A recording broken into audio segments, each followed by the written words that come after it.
Good afternoon students, welcome to SRS IAS and law academy. इससे पिछली जो class थी उसमें हमने कवर कर लिया था censure motion, no confidence motion और किन किन तरीके से हम जो है किन किन तरीके से आपके जो MPs जो हैं वो डिस्क्वालीफाई हो सकते हैं या उनकी सीट जो है वो वेकेंट हो सकती है।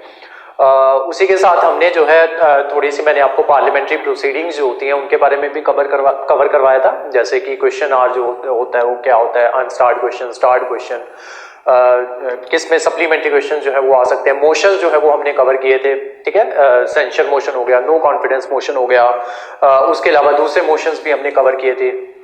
तो आज की जो क्लास होगी उसमें हम पार्लियामेंट जो हमारा जो टॉपिक चल रहा है मेन पार्लियामेंट, उसी को आगे बढ़ाते हुए आज की क्लास में हम जो है वेरियस टाइप्स ऑफ आपके जो बिल्स जो होते हैं उनको कवर करेंगे। ठीक है, तो आपके मेनली 4 टाइप के बिल्स जो होते हैं वो होते हैं। आज की क्लास जो है वो इस तरीके से चलेगी कि पहले जो है मैं आपको सारे जो बिल्स जो है उनके बारे में कवर करवाऊंगा कि 4 बिल जो होते हैं वो कौन कौन से होते हैं, एंड देन उसके बाद हम जो है ये देखेंगे कि चारों बिल्स का मैं आपको एक चार्ट बनवाऊंगा। वो चार्ट आपको एज इट इज ही नोट कर लेना है, सभी बच्चों को, जो पेड स्टूडेंट्स हैं उनको भी वो चार्ट जो नोट डाउन करना है, और जो बच्चे यहाँ पे यूट्यूब पे ये जो वीडियो जो है वो देख रहे हैं उनको भी ये चार्ट जो है वो नोट डाउन कर लेना। उस चार्ट में बेसिकली चारों जो आपके बिल्स जो होंगे उनका कंपैरिजन किया गया होगा और साथ में ये बताया होगा कि कौन सा बिल जो है वो कहाँ पे इंट्रोड्यूस होता है, उसके रिगार्डिंग प्रेसिडेंट जो है क्या उस बिल को रेकमेंड करते हैं या फिर नहीं करते, क्या उस बिल में जो है लोकसभा और जो आपके राज्यसभा है क्या उनकी पावर्स जो है वो इक्वल है,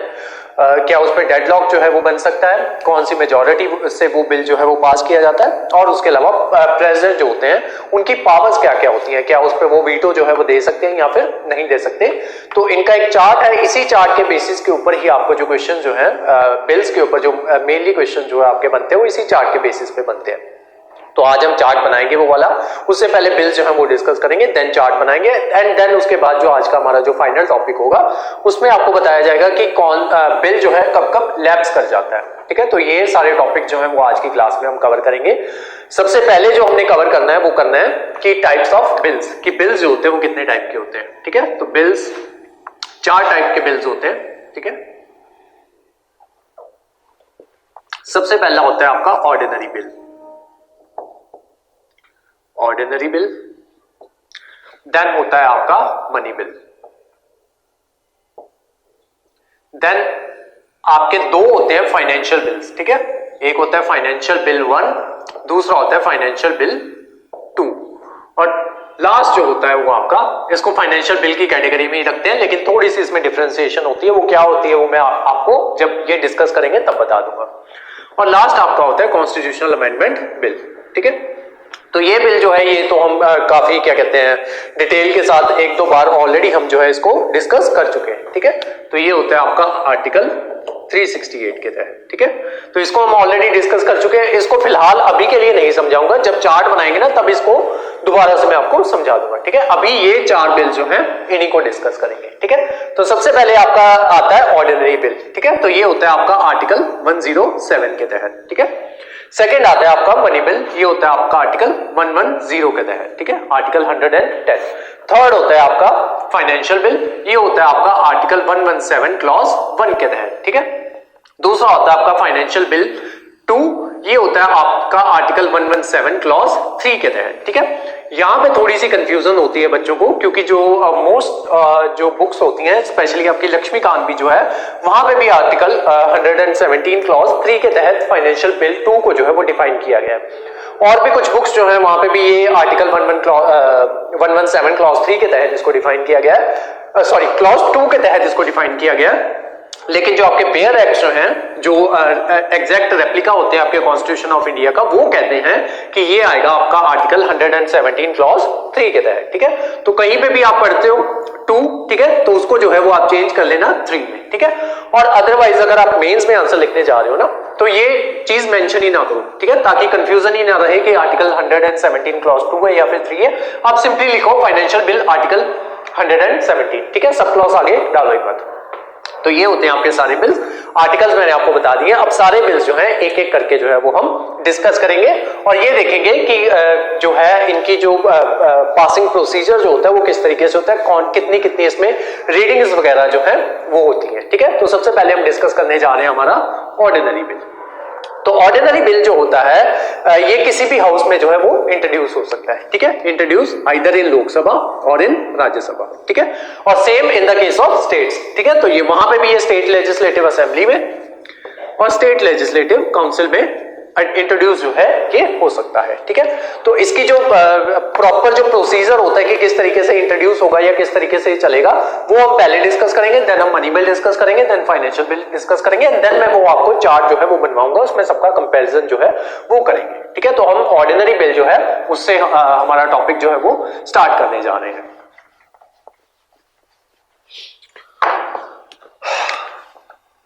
ऑर्डिनरी बिल आर्टिकल 107। तो ये मैंने आपको बताया कि लोकसभा में इंट्रोड्यूस हो सकता है या फिर राज्यसभा में, मतलब दोनों हाउसेस में ये जो है ये इंट्रोड्यूस हो सकता है। ठीक है, अब मैं यहाँ पे फर्स्ट हाउस या फिर सेकंड हाउस बोलूंगा। ठीक है, इसको आपने राज्यसभा या लोकसभा के साथ कंपेयर नहीं करना है, जैसे मैं बताऊंगा ऐसे ही याद करना है, क्योंकि अगर आप राज्यसभा या लोकसभा के अकॉर्डिंग याद कर लोगे तो उससे क्या होगा कि जब क्वेश्चन आपसे पेपर में पूछा जाएगा तो आपकी मेंटालिटी जो होगी वो लोकसभा और राज्यसभा के अकॉर्डिंग ही सेट होगी। ठीक है, तो आपको उस तरीके से नहीं करना है। जब मैं फर्स्ट हाउस बोलूं तो वो फर्स्ट हाउस कोई सा भी हो सकता है, लेकिन फर्स्ट हाउस का मतलब ये होगा कि जहां पे वो बिल जो है वो ओरिजिनेट हुआ है। ठीक है, और सेकंड हाउस कौन सा होगा, जब एक हाउस से बिल पास होके दूसरे हाउस में चला गया तो वो दूसरा हाउस जो होगा वो सेकंड हाउस कहलाएगा। ठीक है, तो इसी तरीके से आपको चीजें जो है उनको याद करना है। लोकसभा और राज्यसभा के चक्कर में पढ़ोगे तो स्टेट लेजिस्लेटिव काउंसिल और स्टेट लेजिस्लेटिव असेंबली के चक्कर में पढ़ोगे तो कंफ्यूज हो जाओगे। ठीक है, फर्स्ट हाउस और सेकंड हाउस रखो। फर्स्ट हाउस का मतलब होगा जहां पे बिल इंट्रोड्यूस हुआ। ठीक है, तो इसमें क्या होता है कि ये बिल जो है ये 3-4 स्टेजेस होती हैं इसकी, उसमें से पास होके जाता है। तो जो आपकी फर्स्ट स्टेज होती है उसको फर्स्ट रीडिंग कहा जाता है। फर्स्ट रीडिंग में क्या होता है कि कोई भी इस बिल को इंट्रोड्यूस होने वाला हाउस कौन सा वो आपको क्लियर हो गया कि किसी भी हाउस में इंट्रोड्यूस हो गया। ठीक है, तो हम मानते हैं कि फर्स्ट हाउस में ये बिल जो है ये इंट्रोड्यूस होगा। फर्स्ट रीडिंग में क्या होगा, फर्स्ट हाउस से कोई भी बंदा, ठीक है, अब वो कोई भी बंदा कौन हो सकता है, या तो वो आपका एमपी हो सकता है, ठीक है, मेंबर ऑफ पार्लियामेंट, या फिर आपका मिनिस्टर हो सकता है। मिनिस्टर कौन होगा, जो एग्जीक्यूटिव का पार्ट होगा, और एमपी कौन होगा, जो लेजिस्लेशन का पार्ट होगा। ठीक है, तो कोई भी एमपी इंट्रोड्यूस कर सकता है, कोई भी मिनिस्टर इंट्रोड्यूस कर सकता है। उसी के साथ साथ ये एमपी ये भी जरूरी नहीं है कि उस पार्टी का हो, आपकी जो रूलिंग पार्टी है उसका हो। ठीक है, ये ऑपोजिशन पार्टी का एमपी भी इंट्रोड्यूस कर सकता है। हालांकि वो बिल जो है एज सच इंट्रोड्यूस नहीं होते, लेकिन फिर भी उसके पास ये हक होता है कि वो जो है इस बिल को इंट्रोड्यूस कर सकता है। तो ये सारा हम कवर कर रहे हैं फर्स्ट रीडिंग के तहत। तो सबसे पहले क्या होगा कि वो जो होगा मिनिस्टर या एमपी होगा वो क्या करेगा, हाउस से लीव मांगेगा। ठीक है, उसको हाउस से लीव दे दी जाएगी और फिर क्या होगा कि वो बिल जो है वो लेके आएगा और उस बिल को क्या किया जाएगा, उस बिल को मूवर जो है वो इंट्रोड्यूस करेगा। ठीक है, मूवर कौन है, या एमपी या फिर ये मिनिस्टर। ठीक है, तो वो पहले हाउस की लीव लेगा, देन वो एक बिल लेके आएगा, बिल को जो है इंट्रोड्यूस किया जाएगा हाउस में। वहां पे ये बताया जाएगा कि मेरे बिल की इंट्रोडक्शन ये है। बेसिकली बिल की इंट्रोडक्शन जो है वो दी जाएगी, मेरे बिल का नाम ये है, इस बिल में मोटी मोटी बातें जो है वो क्या होंगी, उन चीजों को वो पढ़ के वहां पे बताएगा। ठीक है, तो ये सारा होगा फर्स्ट रीडिंग में। इसी के साथ जब वो सब कुछ पढ़ के बता देगा तो वो बिल जो होगा वो गैजेट ऑफ इंडिया में वो जो है उसको रख दिया जाएगा, मतलब वो गैजेट ऑफ इंडिया में पब्लिश कर दिया जाएगा वो बिल को। अगर बिल पब्लिश हो जाता है, ठीक है, अगर बिल गैजेट ऑफ इंडिया में बिफोर इंट्रोडक्शन पब्लिश हो जाता है तब उसको पर्टिकुलर मिनिस्टर को लीव लेने की जरूरत जो है वो नहीं होती। ठीक है, तो ये थोड़ी सी यहाँ पे टेक्निकलिटी है कि पहले मिनिस्टर लीव लेगा। ठीक है, मिनिस्टर या एमपी लीव लेगा फर्स्ट हाउस का जो इंट्रोड्यूस कर रहा है, देन वो लीव लेने के बाद दोबारा से मूव करेगा पार्लियामेंट में बिल और फिर उसके ऊपर मोटी मोटी चीजें जो है वो बताएगा, देन फाइनली वो गैजेट ऑफ इंडिया में पब्लिश हो जाएगा। ठीक है, तो ये सारा पार्ट है आपका फर्स्ट रीडिंग का। अगर मान लो वो जो है गैजेट ऑफ इंडिया में पहले पब्लिश हो गया है, देन उसको हाउस की लीव लेने की जरूरत नहीं है। ठीक है, तो वो बिल एज इट इज ही इंट्रोड्यूस हो जाएगा। यहां तक है आपकी फर्स्ट रीडिंग। ठीक है, अब क्या हुआ, बिल जो है फाइनली इंट्रोड्यूस हो चुका है हाउस में। ठीक है, अब आएगी आपकी सेकंड रीडिंग। ये सारी चीजें जो है ये मैं ऑर्डिनरी बिल के केस में समझाऊंगा। ठीक है, यहां पे भी चीजें जो है वो ऑलमोस्ट सेम रहती हैं, बस कौन सा स्टेप जो है थोड़ा सा एक्स्ट्रा होता है, वो चीज जो है वो मैं आगे समझा दूंगा, ठीक है। अदरवाइज ये बार बार ये चीजें first reading, second reading, third reading क्या क्या होगा ये यहां पे दोबारा से नहीं करवाई जाएगी, ठीक है। जो जो एक्स्ट्रा होगा वो करवाया जाएगा। चलो नेक्स्ट आते हैं सेकंड रीडिंग। सेकंड रीडिंग में क्या होगा, अब फर्स्ट रीडिंग होगी, जो कुछ होना होता है ना सब कुछ, मोस्ट इंपॉर्टेंट रीडिंग जो होती है वो सेकंड रीडिंग ही होती है, ठीक है। यहां पे बिल जो है उसको क्लॉज बाय क्लॉज जो है वो डिस्कस किया जाता है, उसकी छोटी छोटी बारीकियां जो है उसको देखा जाता है, उनको जो है उसकी प्रॉपर स्क्रूटनी जो है वो यहां पे होती है, ठीक है। तो सेकंड रीडिंग में क्या होता है, स्क्रूटनी, SCRUTINY, स्क्रूटनी जो है यहां पे इसकी होती है। अब यहां पे इसकी स्क्रूटनी भी जो है वो 3 स्टेजेस में होती है, ठीक है। तो सेकंड रीडिंग जो होती है उसमें आगे फर्दर 3 स्टेजेस होती हैं, वो कौन कौन सी होती हैं। सबसे पहली होती है आपकी stage general discussion. General discussion इसमें क्या होता है कि बिल की कॉपीज जो होते हैं, बिल की कॉपीज जो होती हैं वो सबको डिस्ट्रीब्यूट कर दी जाती हैं, जितने भी आपके एमपीज होते हैं, ठीक है। तो जिस हाउस में मान लो लोकसभा में इंट्रोड्यूस हुआ तो उसको क्या कहा जाएगा, फर्स्ट हाउस। तो बिल की कॉपीज जो होंगी वो सारे एमपीज के बीच बांट दी जाएंगी, उनको बताया जाएगा कि यहां पे इस बिल में ये बातें जो है वो की गई है, ठीक है। तो वो सब में बांट दिया जाएगा। देन फर्दर वो चीजें जो है वो जनरल डिस्कशन के लिए जाएंगी, ठीक है। अब इसके बाद क्या होगा, यहां पे ये जो है जनरल डिस्कशन में ये 3 स्टेजेस में से पास होना है, तो उसकी फर्स्ट स्टेज है जनरल डिस्कशन। यहां पे इनके पास 4 ऑप्शंस होते हैं, 4 ऑप्शंस होते हैं। या तो क्या कर सकते हैं, ये जैसे ही बिल आया उसको पढ़ा, उसको स्क्रूटनाइज किया और उस बिल को पास कर दिया, ठीक है। कंसिडर इमीडिएटली, ठीक है, कि इन्होंने क्या किया, स्क्रूटनी ये जो सेकंड रीडिंग से उसको डायरेक्टली पास कर दिया, ठीक है। सेकंड ऑप्शन इनके पास जनरल डिस्कशन में सेकंड ऑप्शन क्या हो सकता है, refer bill to select committee. Select committee कि वो जो है बिल को आगे सिलेक्ट कमेटी को रेफर कर देते हैं कि आप भी इसके ऊपर जो है वो पढ़ो इस बिल को और देखो कि इसमें कहीं पे कोई भी गलती जो है वो नहीं है, ठीक है। थर्ड ऑप्शन उनके पास क्या होता है, सिलेक्ट कमेटी के अलावा वो रेफर कर सकते हैं ज्वाइंट कमेटी को, ज्वाइंट कमेटी, ठीक है। ये आपकी लोकसभा की भी अपनी ज्वाइंट कमेटी होती है, राज्यसभा की भी अपनी एक ज्वाइंट कमेटी होती है, ठीक है। तो वो जो है वो क्या करते हैं, उसमें दोनों के मेंबर जो है वो इंक्लूड होते हैं, ठीक है। तो आई थिंक इसमें जो है 21 और 11 की कॉम्बिनेशन जो है वो होता है कि 21 मेंबर्स जो होते हैं इसमें लोकसभा के होते हैं और 11 जो होते हैं वो राज्यसभा के होते हैं। मैं श्योर न्यूज के बारे में जब कमेटीज करेंगे, ठीक है, तब जो है इसके बारे में आपको बता दूंगा कि कितने मेंबर्स जो है किस में होते हैं, ठीक है। तो ये होती है आपकी ज्वाइंट कमेटी। तो ये तीसरा ऑप्शन इनके पास क्या होता है कि ज्वाइंट कमेटी को रेफर कर देते हैं। चौथा क्या होते हैं, ये पब्लिक ओपिनियन के लिए बिल को जो है सर्कुलेट कर देते हैं। पब्लिक ओपिनियन कि पब्लिक से पूछा जाएगा कि क्या ये बिल जो है इसको इंट्रोड्यूस किया जाए या फिर नहीं किया जाए, ठीक है। तो ये 4 स्टेजेस, पहली स्टेज जो थी उसमें 4 ऑप्शंस हैं, तो चारों में से कोई भी ऑप्शन जो है, ये चारों के चारों ऑप्शंस ही ये लोग अपना सकते हैं, ठीक है। तो अभी चल रही है हमारी सेकंड रीडिंग। उसमें क्या था, 3 स्टेजेस में से चीज जो है वो जाएगी, ठीक है। पहली स्टेज है आपकी जनरल डिस्कशन, यहां पे जनरल डिस्कशन जो है उसके ऊपर की जाएगी। सेकेंड स्टेज आती है आपकी कमेटी स्टेज, कमेटी स्टेज। इस स्टेज में क्या होगा कि ये जो है बिल को एग्जामिन करेगी, ये जो कमेटी स्टेज होगी, ये जो कमेटी पर्टिकुलर बनाई जाएगी, ये बिल को एग्जामिन करेगी क्लॉज बाय क्लॉज, ठीक है। पर्टिकुलर क्लॉज जो है उसमें क्या बात कही गई है, क्या वो बात जो है वो सही है या फिर नहीं है, क्या उसमें किसी तरीके की अमेंडमेंट जो है वो करने की जरूरत है या नहीं है, क्या उसमें कुछ चेंजेस जो है वो करने की जरूरत है या नहीं है। तो वो जो है उसको कमेटी को वो जो है स्क्रूटनाइज जो है वो उसको करेगी। लेकिन अभी इसमें विदाउट अल्टरिंग द प्रिंसिपल्स, ठीक है। इसका जो मेन मुद्दा है उसको बिल्कुल भी ऑल्टर किए बिना वो कुछ रिकमेंडेशंस जो है वो दे सकती है, ठीक है। मान लो बिल जो है किसी पर्टिकुलर मुद्दे के लिए बनाया गया, वो ये नहीं कर सकती कि उसका जो उस बिल का जो मेन चीज है उसी को चेंज कर दे, ठीक है।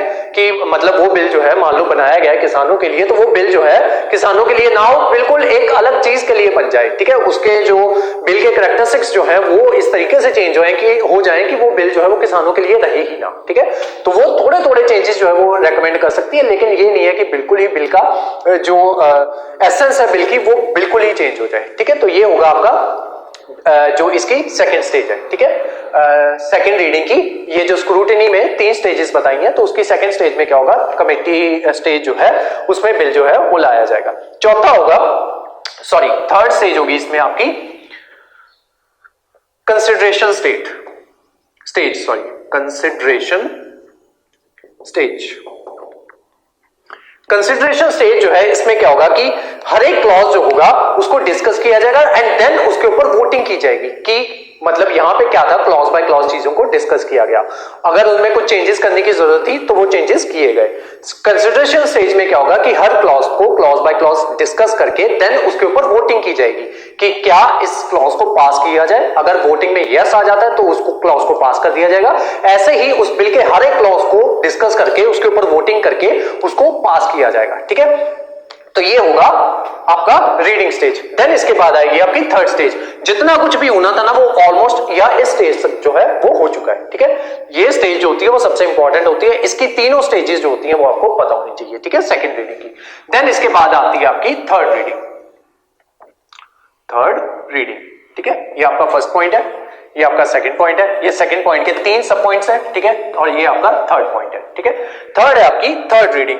तो इसमें क्या होता है, इसमें डिबेट होती है कि क्या बिल को फाइनली एक्सेप्ट कर लिया जाए या उसको रिजेक्ट कर दिया जाए। ठीक है, इस स्टेज में कोई भी अमेंडमेंट जो है इस स्टेज पे नहीं होती। जो अमेंडमेंट होनी थी वो कमेटी स्टेज पे ही हो जाएगी। ठीक है, थर्ड रीडिंग में किसी भी तरीके की अमेंडमेंट जो है वो नहीं होती। और अगर मेजॉरिटी ऑफ द हाउस, ठीक है, जिस भी हाउस में पास हुआ, चाहे लोकसभा चाहे राज्यसभा, ठीक है, जहां पे इंट्रोड्यूस हुआ था पहले वहीं पे पास होगा। जिस हाउस में उस हाउस में अब वोटिंग होगी देन फाइनली अगर उसकी बिल डिफाइन करेगा, क्योंकि हम ऑर्डिनरी बिल जो है वो डिसाइड कर रहे हैं, तो बिल डिफाइन करेगा कि उसकी जो है पास करने का जो प्रोसीजर होगा वो कौन सा होगा। ठीक है, बिल्स के बारे में याद रखने के लिए, बिल्स के बारे में कंफ्यूज ना होने के लिए ये चीज याद रखना कि बिल की कैरेक्टरिस्टिक्स जो है वो डिफाइन करेंगे कि वो किस तरीके से पास होगा।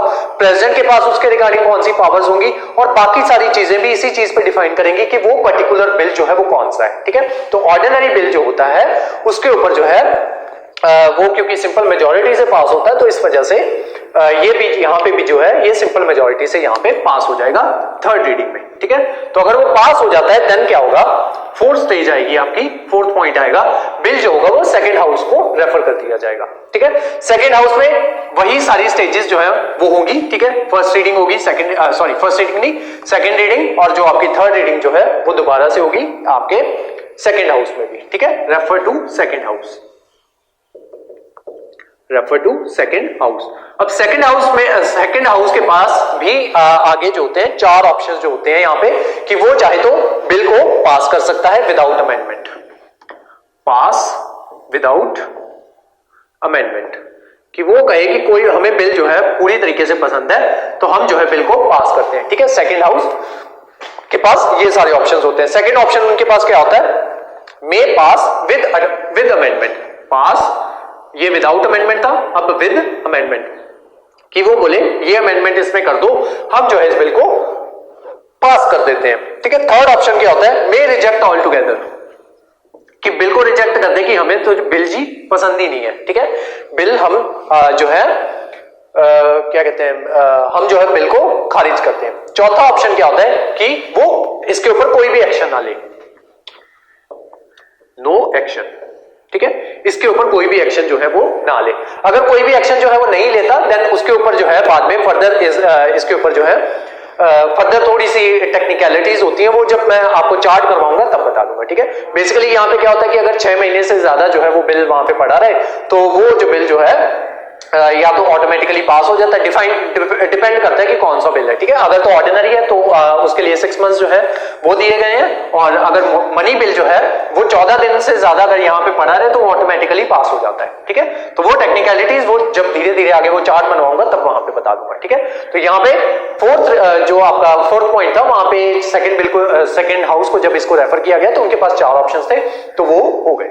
ठीक है, नेक्स्ट होता है आपका अगर वो बिल जो है मान लो पास कर दिया गया, या इन्होंने बोला कि कुछ रिकमेंडेशंस जो हैं वो दी जाएं। ठीक है, या इन्होंने बोल दिया कि कोई भी एक्शन जो है वो नहीं लेना है, तो उसके ऊपर क्या होगा कि वो बिल जो है डिफाइन करेगा कि इस चीज पे डिपेंड करेगा कि वो बिल जो था वो कौन सा था। ठीक है, फिलहाल हम ऑर्डिनरी बिल के अकॉर्डिंग चल रहे हैं। ठीक है, अगर फर्स्ट हाउस ने बिल जो है वो एक्सेप्ट कर लिया है, ठीक है, फर्स्ट हाउस ने बिल जो है वो पास कर दिया, यहाँ पे हाँ, यहाँ पे फर्स्ट हाउस ने बिल जो था वो पास कर दिया था, सेकंड हाउस के पास बिल जो है वो गया था। ठीक है, सेकंड हाउस ने क्या बोला कि उसको पर्टिकुलर अमेंडमेंट्स के साथ जो है वो बिल जो है वो आप पास कर दो। अब फर्स्ट हाउस ने क्या किया, फर्स्ट हाउस ने बोला कि हमें जो अमेंडमेंट्स आप कह रहे हो ना वो हमें अमेंडमेंट्स जो है वो हमें मंजूर नहीं है। ठीक है, तो अब दोनों के बीच में क्लैश हो गया। अब प्रेसिडेंट क्या करेंगे, प्रेसिडेंट यहाँ पे क्या करेंगे, एक ज्वाइंट सिटिंग जो है वो बुलाई जाएगी, ज्वाइंट सिटिंग बुलाई जाएगी। ठीक है, अब ज्वाइंट सिटिंग में क्या होगा कि प्रेजेंट जो है बुलाएंगे ज्वाइंट सिटिंग, लेकिन उसको हेड कौन करेंगे? जब स्पीकर करा रहे थे तब मैंने आपको बताया था कि इसको हेड करते हैं स्पीकर।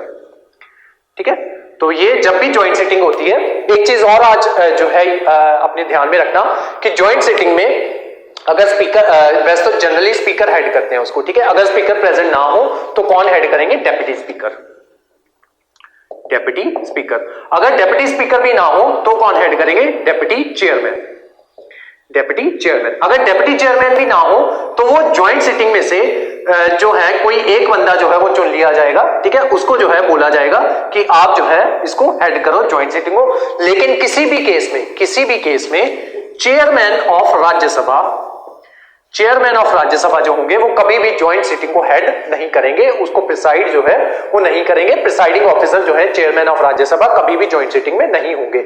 उसके पीछे जो है बुक्स जो है वहां पे रीजन जो है वो नहीं बताए जाते, लेकिन इसके पीछे रीजन जो होता है, जो आप क्या कहते हैं, अगर आप क्या कहते हैं यूपीएससी के जो आंसर्स वगैरह होते हैं, अगर आप उनको फॉलो करते हो या फिर रिसर्च करते हो तो यहाँ पे ये कहा जाता है कि ये जो आपका यहाँ पे वोटिंग करने का जो प्रोसीजर होता है ना ज्वाइंट सिटिंग में, बेसिकली क्या होगा, 50% वोटिंग के साथ वो चीज जो होती है उसको पास किया जाता है। अब वोटिंग करने का हक जो होता है वो किसके पास होता है? एमपी के पास। ठीक है, और चेयरमैन ऑफ राज्यसभा कौन होते हैं? वो आते हैं आपके वाइस प्रेसिडेंट। ठीक है, और वाइस प्रेसिडेंट जो होते हैं वो एमपी नहीं होते। ठीक है, तो इस वजह से वाइस प्रेसिडेंट या चेयरमैन ऑफ राज्यसभा इस ज्वाइंट सिटिंग को प्रिसाइड नहीं कर सकते, ये इसके पीछे मेन रीजन होता है। ठीक है, अदरवाइज स्पीकर जो होते हैं वो एमपी होते हैं। ठीक है, डेप्यूटी स्पीकर आपके एमपी होते हैं, डेप्यूटी चेयरमैन आपके एमपी होते हैं। ठीक है, लेकिन जो चेयरमैन ऑफ राज्यसभा होते हैं वो वाइस प्रेसिडेंट होते हैं। ठीक है, इस वजह से वो जो है कभी भी ज्वाइंट सिटिंग को चेयर नहीं करते। ठीक है, तो यहां थे हम, ठीक है, कि बिल जो था वो अमेंडमेंट के साथ पास होने के लिए मना हो गया और वहां पे डेडलॉक की सिचुएशन जो है वो बन गई। डेडलॉक की सिचुएशन ये होती है कि एक हाउस बोले बिल को पास करो, दूसरा हाउस बोले बिल को पास नहीं करना है, उस चीज को डेडलॉक कहा जाता है। ठीक है, डेडलॉक की पोजीशन बन गई। जब डेडलॉक होगा तो ज्वाइंट सिटिंग जो है वो बुलाई जाएगी। ज्वाइंट सिटिंग आई, ठीक है, 545 मेंबर्स आपके लोकसभा के और 245 आपके राज्यसभा के, ये दोनों मिलके बैठते हैं और 50% मेजॉरिटी के साथ बिल जो है, अगर वो बिल जो है उसको 50% से ज्यादा की मेजॉरिटी जो है वो मिल जाए तो वो बिल जो है वो पास हो जाता है। ठीक है, तो ये था आपका ज्वाइंट सिटिंग का। अब बिल फाइनली दोनों हाउसेस के द्वारा पास कर दिया गया है। ठीक है, इस हाउस ने मना कर दिया था लेकिन फिर भी ज्वाइंट सिटिंग हुई और उसमें वो बिल जो है वो पास हो गया। अब फाइनली क्या माना जाएगा कि दोनों हाउसेस ने बिल जो है वो पास कर दिया है। अब फाइनल स्टेज क्या होती है कि ये जाता है फिफ्थ पॉइंट प्रेसिडेंट के पास।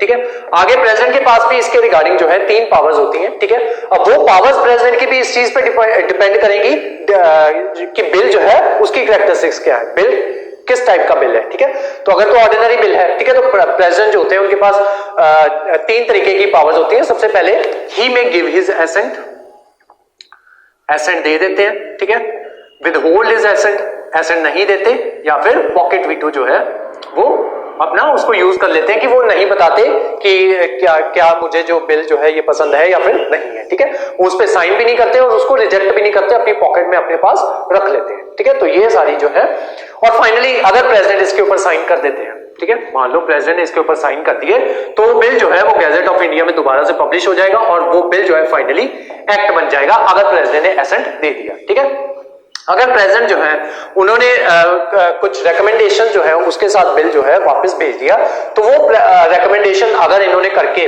ठीक है, या फिर ना करके दोबारा भेज दी तो प्रेसिडेंट जो होंगे उनको साइन जो है वो करना ही पड़ेगा। ठीक है, और अगर वो पॉकेट में रख लेते हैं, ठीक है, तो वो बिल जो है फाइनली लैप्स कर जाएगा। जैसे ही आपकी जो ये होगी लोकसभा जो होगी वो डिसॉल्व हो जाएगी, वो बिल भी लैप्स कर जाएगा। ठीक है, तो ये सारा होता है आपका।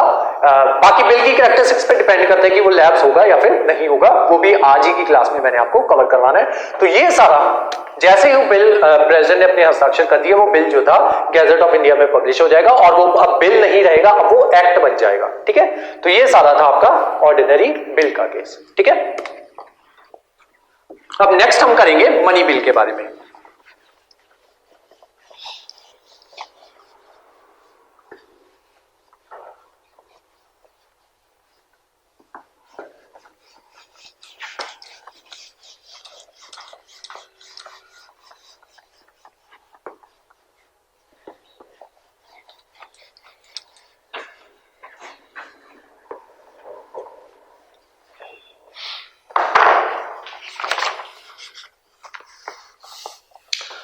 मनी बिल, सबसे पहले ये देखते हैं कि मनी बिल जो होता है वो होता क्या है असल में, ठीक है। तो हमारा जो आर्टिकल 110 जो है उसमें ये चीज डिफाइन की गई है कि बेसिकली आपको 7 पॉइंट्स जो है वो उसमें दिए गए हैं कि वो 7 पॉइंट्स अगर कोई भी बिल जो है वो कवर करता है तो वो बिल जो है मनी बिल की कैटेगरी में उसको रखा जाएगा, या वो बिल जो होगा वो मनी बिल कहलाएगा, ठीक है। तो बेसिकली हर वो चीज, ठीक है, जो आपकी कंसोलिडेटेड फंड ऑफ इंडिया से उठाई गई हो या कंटिजेंसी फंड ऑफ इंडिया से कोई भी पैसा हमने उठाना है या उसमें पैसा डालना है, ठीक है, दोनों में से कंटिजेंसी फंड और कंसोलिडेटेड फंड, उसमें कोई भी पैसा निकालना है या फिर कोई भी पैसा डालना है, ठीक है, मोटा मोटा इसको याद रखने के लिए तो ये चीज याद रख लेना कि अगर कोई चीज जो है आर्टिकल 110 के तहत, ठीक है, अगर कोई भी चीज हम कंसोलिडेटेड फंड ऑफ इंडिया, ठीक है, या कंटिजेंसी फंड ऑफ इंडिया उसमें इंक्लूड कर रहे हैं या उससे निकाल रहे हैं तो वो चीज जो होगी वो आपकी मनी बिल की कंसिडरेशन में आएगी, ठीक है। तो वैसे जो 7 पॉइंट्स जो है वो मैं आपको करवा देता हूं, ठीक है। सबसे पहला पॉइंट क्या है?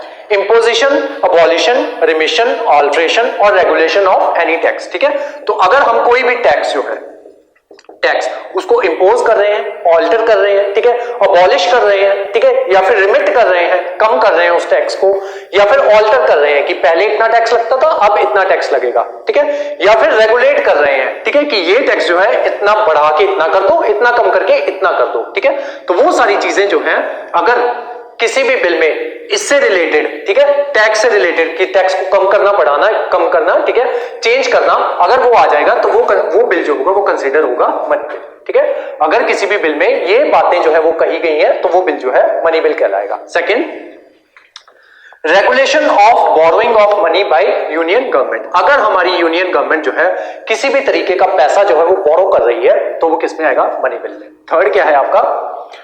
Custody of consolidated fund of India और contingency fund of India, payment of money into और withdrawal of money from such fund, ठीक है। तो आपका कंटिजेंसी फंड और कंसोलिडेटेड फंड, ठीक है, अगर इसमें से कोई भी पैसा हम निकाल रहे हैं या इसमें पैसा हम डाल रहे हैं तो वो किसके अंदर आएगा? मनी बिल के अंदर। चौथा, appropriation of money out of consolidated fund of India, ठीक है। तो अगर एप्रोप्रिएशन ऑफ मनी जो है out of consolidated fund of India जो है वो हो रहा हो तो ये एप्रोप्रिएशन ऑफ मनी जो है ये क्या होता है? जब आपको बजट करवाएंगे तब उसमें एप्रोप्रिएट बिल जो है वो होता है, वहां पे समझाऊंगा कि एप्रोप्रिएशन जो होता है वो क्या होता है, ठीक है। तो अगर आप एप्रोप्रिएशन ऑफ मनी हो रहा है, ठीक है, कहां से? कंटिजेंसी फंड ऑफ इंडिया से या sorry consolidated fund of India से, तो वो जो है क्या कहलाएगा? आपका मनी बिल, ठीक है। फिफ्थ है आपका declaration of any expenditure charged on consolidated fund of India or increase the amount of any such expenditure, ठीक है। तो charge upon charge from जो है वो मैंने जो अपनी स्टार्टिंग की क्लासेस थी, जो भले दिनों में हमने क्लासेस लगाई थी, वहां पे मैंने आपको बताया था कि charge upon और charge from का मतलब जो है वो क्या होता है, ठीक है।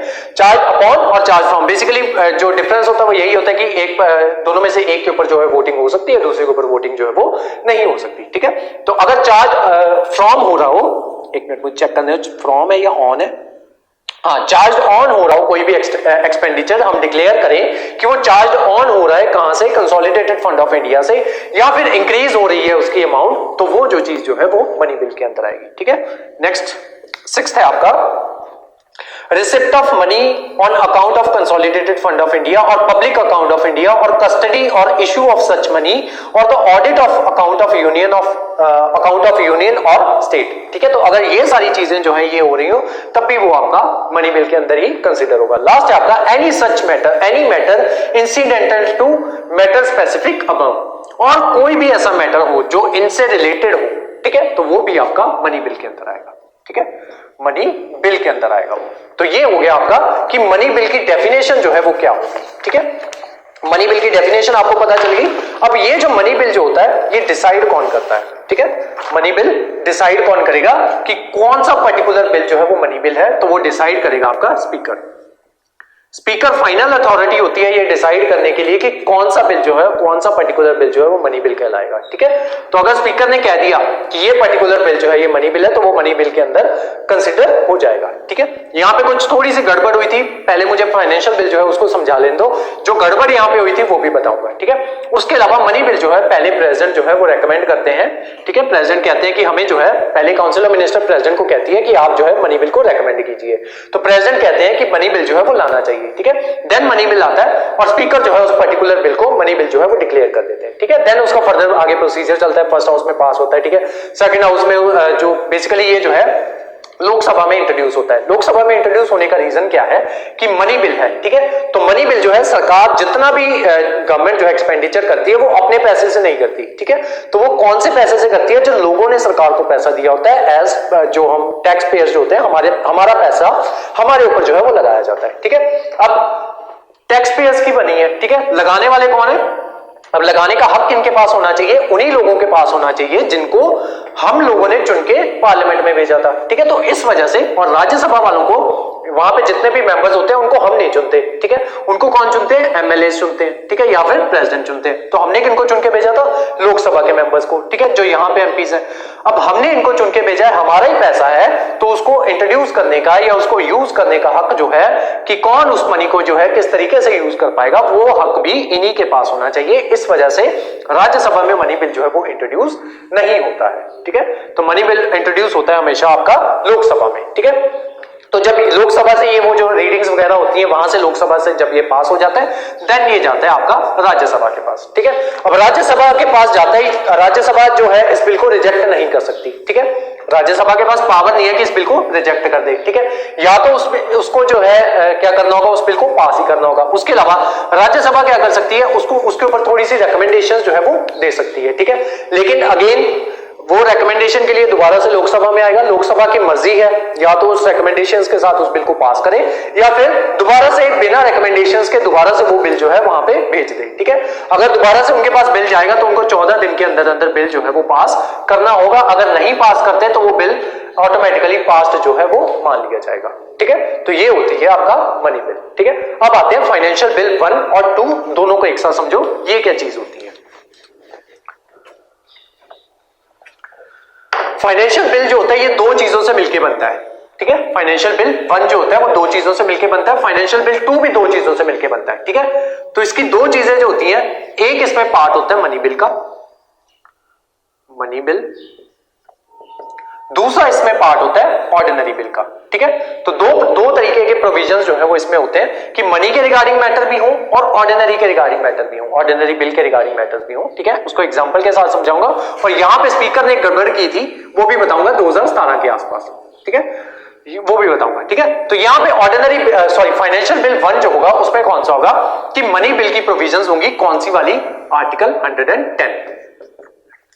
आर्टिकल 110 में जो मनी बिल के बारे में बताया गया है वो सारी बातें जो है वो इसमें की जाएंगी। ठीक है, एंड देन जो दूसरा होगा आपका फाइनेंशियल बिल जो होगा, उसमें फाइनेंशियल बिल 2 जो होगा, इसमें मनी रिलेटेड मैटर्स होंगे, लेकिन दोस which are not mentioned in article 110, कि ऐसे फाइनेंशियल मैटर्स या ऐसे मनी के मैटर्स जो आर्टिकल 110 में नहीं दिए गए, उसके अलावा अगर कोई फाइनेंशियल मैटर जो है, ठीक है, वो इसमें आएगा। ठीक है, यहां पे और देन प्लस ऑर्डिनरी बिल। ठीक है, तो ये दोनों में फर्क होता है। यहां पे क्या होगा, जो तो सिर्फ मनी से रिगार्डिंग होगा, ठीक है, पैसे से रिलेटेड अगर कोई बिल बन रहा है तो वो सिर्फ आपका आ जाएगा मनी बिल में। ठीक है, अगर कोई ऐसा बिल आया है जिसमें पैसा भी रिलेटेड है और ऑर्डिनरी प्रोविजंस भी दी गई हैं, जैसे आपका था आधार बिल। आधार बिल में क्या कहा गया था कि पैसे से रिलेटेड चीजें जो दी गई थी, जैसे कि आपके आधार बिल में बोला गया था कि ये जो है ये आपका आधार बिल में क्या कहा गया था कि लोगों के अकाउंट जो है उसको बैंक से लिंक किया जाएगा। ठीक है, ये सारी बातें जो उसमें की गई थी। ठीक है, और उसके अलावा ये भी कहा गया था कि जो लोगों के अकाउंट्स में पैसे आएंगे, ठीक है, तो वो जिनके अकाउंट जो है आधार के साथ लिंक होंगे, ठीक है, तो उनके अकाउंट में ये जो पैसे जो है, जो आपकी वेरियस गवर्नमेंट की स्कीम्स जो है वो पैसे उसमें डाले जाएंगे। ठीक है, अब कहां से पैसे आ रहे थे, गवर्नमेंट की स्कीम से। हाइपोथेटिकली मान के चलते हैं कि हम जो है मनरेगा के थ्रू लोगों के अकाउंट में पैसे जो है वो भेजे जाएंगे। ठीक है, अब मनरेगा चलेगा किससे, ठीक है, मनरेगा में भी पैसे कहीं से आएंगे ना, तो वो कहां से आएंगे, आपके कंटिजेंसी फंड से आएंगे या वेरियस और किसी फंड से आएंगे, ठीक है। अब वो फंड कहां से, अब वो फंड से हम पैसे निकाल रहे हैं, ठीक है, तो क्या इंट्रोड्यूस हो जाएगा आपका मनी बिल, ठीक है। तो मनी बिल इंट्रोड्यूस हो गया, तो यहाँ पे मनी वाला पार्ट जो है वो यहाँ पे इंक्लूड हो गया। साथ में जब आधार बिल जो है वो लाया गया था, तब वहां पे ये बोला गया था कि यूआईडीआई जो आपकी ये जो होगी आईडीज जो है ये इशू की जाएंगी, इसके लिए ये चीजें जो है ये इंक्लूड होंगी, उनका जो आईडी स्कैन जो है वो इंक्लूड होगा नहीं होगा, ठीक है। जब स्टार्टिंग हुई थी तो उसमें बोला गया था उनके फिंगरप्रिंट जो है वो लिए जाएंगे, ठीक है। वो सारी प्रोविजन जो है वो किसका पार्ट है, ऑर्डिनरी बिल का, ठीक है। तो ये बिल जो है ये मिलके क्या हो गया, मनी बिल। क्यों, क्योंकि कंटिजेंसी फंड में से कुछ निकाल रहे थे हम, मनी बिल हो गया इस वजह से, और मनी बिल अंडर आर्टिकल 110, ठीक है, यहां पे मैंने आपको करवाया। साथ में ऑर्डिनरी बिल की प्रोविजंस होगी, तो ये बिल क्या कहलाएगा आपका, फाइनेंशियल बिल 1, ठीक है। सेम होता है आपका, अगर इनमें से ये जो 7 चीजें मैंने आपको बताई, इनमें से कोई भी चीज जो है वो ना हो लेकिन पैसा उसमें इन्वॉल्व हो रहा हो, ठीक है, पैसा इन्वॉल्व हो रहा हो लेकिन यहां से कुछ भी ना हो, तो वो आपका आ जाएगा यहां पे, ठीक है, फाइनेंशियल बिल 2 में। और साथ में कुछ भी ऑर्डिनरी बिल की प्रोविजन जो है वो अगर आपको साथ में दी गई है तो वो आपका आ जाएगा फाइनेंशियल बिल 2 के तहत, ठीक है। और ये होता है आपका आर्टिकल 117 क्लॉज 3, ठीक है। और मैं आपको ऑलरेडी बता चुका हूं कि आपकी जो लक्ष्मीकांत जो है वो कहती है इसको आर्टिकल 117 क्लॉज 2, ठीक है। तो लक्ष्मीकांत ये कहती है, लेकिन आपको इसके अकॉर्डिंग चलना है आर्टिकल 117 क्लॉज 3 के तहत, ठीक है। तो ये उसमें कवर होता है। तो ये सारे आपके हो गए बिल्स, ठीक है, कि इतने टाइप्स के बिल होते हैं। अब मैंने आपको बताया था कि मैं ये जो है 2017 के पास स्पीकर ने है थोड़ी सी गड़बड़ कर दी थी, ठीक है। तो मैंने यहाँ पे क्या बताया था कि यहाँ पे फाइनल अथॉरिटी कौन होती है मनी बिल में, आपकी डिक्लेयर करना स्पीकर का अधिकार है, ठीक है। स्पीकर डिसाइड करेगा कि कौन सा पर्टिकुलर बिल जो है वो मनी बिल कहलाएगा, कौन सा नहीं कहलाएगा, ठीक है। तो यहाँ पे क्या किया स्पीकर ने, 2017 के पास आधार बिल जो था ADHAR आधार बिल, इसको इसने डिक्लेयर कर दिया कि ये मनी बिल है, ठीक है। अब मनी बिल में क्या होता है कि जो दूसरा हाउस होता है ना राज्यसभा, उसके पास ऐसा जितनी पावर्स नहीं होती, ठीक है। तो मैंने आपको बताया था ना कि उसको पास करना ही पड़ता है, उस बिल को पास नहीं भी करेगा तो वो दोबारा रिकमेंडेशन के लिए भेजेगा, तो वो जो है बिना रिकमेंडेशन के दूसरा हाउस जो है लोकसभा जो है वो वापस राज्यसभा के पास भेज देगी, और देन उनको 14 दिन के अंदर अंदर बिल पास करना पड़ेगा। अगर नहीं पास करेंगे तो वो बिल पास हो जाएगा, ठीक है। तो सरकार को क्या करना था, आधार बिल जो है उसको इंट्रोड्यूस करना था, ठीक है। तो इन्होंने क्या चालाकी की, इन्होंने स्पीकर को बोला कि आप इस बिल को मनी बिल जो है वो बता दो, ठीक है। तो स्पीकर ने क्या किया, उस चीज को मनी बिल बता दिया। अब वो बिल जो था आधार बिल, मैंने आपको बताया ना कि ऑर्डिनरी बिल की प्रोविजंस भी इसमें इंक्लूडेड थी, तो इसने क्या किया कि उसको ये बता दिया। अब ये चीज चैलेंज हो गई वहां पे सुप्रीम कोर्ट में, ठीक है।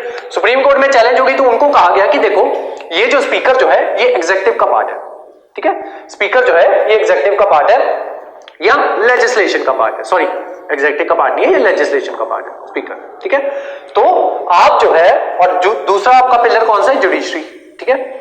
तो हमारा सेपरेशन ऑफ पावर का कांसेप्ट क्या कहता है, जब ये वहां पे चैलेंज हुआ तो सेपरेशन ऑफ पावर का कांसेप्ट क्या कहता है कि जुडिशरी जो है लेजिस्लेचर के मामले में दखल अंदाजी नहीं करेगी, लेजिस्लेचर जुडिशरी के मामले में दखल अंदाजी नहीं करेगी, ऐसे ही एग्जीक्यूटिव, ये तीनों जो है आपस के मामलों में दखल अंदाजी नहीं करेंगे, जो जिसकी पावर है उसको वो एज इट इज ही यूज करने दिया जाएगा। लेकिन यहां पे सुप्रीम कोर्ट ने किया वर्ड प्ले। सुप्रीम कोर्ट ने बोला कि हम मानते हैं कि किसी भी बिल को डिसाइड करने वाली जो फाइनल अथॉरिटी होगी वो स्पीकर ही होगी, ठीक है। हम मानते हैं इस चीज को, लेकिन हम आपसे ये नहीं कह रहे, हम तो इस चीज को मान रहे हैं कि वो जो है आपने जो बोला है कि वो चीज जो है वो तो मनी बिल है, ठीक है, कि हम तो इस चीज को मान रहे हैं, लेकिन हम जो है हम तो ये चेक कर रहे हैं कि कहीं वो जो आधार बिल जो था उसमें कुछ ऐसी प्रोविजंस तो नहीं है जो आर्टिकल 110 में नहीं दी गई हुई, ठीक है। जो चीजें मान लो मनी बिल में मैंने आपको बताया ना कि ऑर्डिनरी बिल की प्रोविजंस भी थी, तो सुप्रीम कोर्ट ने वर्ड प्ले इस तरीके से किया। सुप्रीम कोर्ट ने बोला कि हम तो मान रहे हैं, हम इसके ऊपर तो स्पीकर के ऊपर तो हम क्वेश्चन भी नहीं उठा रहे,